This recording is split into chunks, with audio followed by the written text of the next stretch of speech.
Assalamualaikum warahmatullahi wabarakatuh. Bismillah wassalatu wassalamu ala rasulillah wa ba'd. Allahumma inna nas'aluka ilman nafi'a wa na'udzubika min ilmin la yanfa'. Saudaraku yang Allah muliakan, syariat berkurban adalah syariat yang sangat luar biasa. Namun ada hal yang perlu kita perhatikan. Jangan sampai kita gagal menangkap pesannya. Apa tujuan besarnya? Lihat kurusmallah ala ma razaqahum min bahimatil an'am.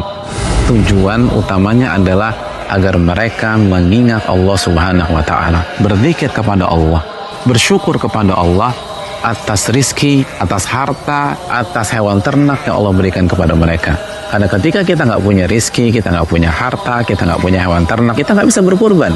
Maka jemaah sekalian muliakan, tujuan kita berkurban, dan ini harus kita ketahui khususnya bagi orang yang berkurban pada tahun ini, agar kita mengingat Allah Subhanahu wa ta'ala, agar kita berzikir kepada Allah Subhanahu wa ta'ala.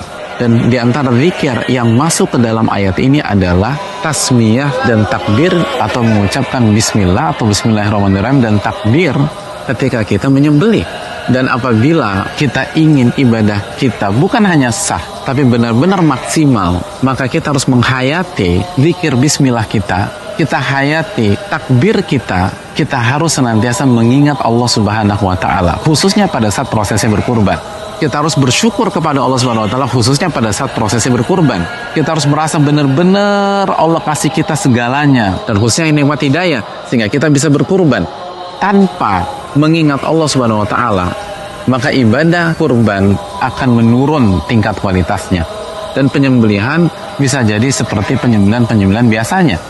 Apabila kita ingin menyembelih sebagai sebuah syiar, sebagai sebuah ibadah, sebagai sebuah persembahan, maka menyembelihlah dengan mengingat Allah, menyembelihlah dengan berzikir kepada Allah, menyembelihlah dengan senantiasa bersyukur kepada Allah Subhanahu wa ta'ala.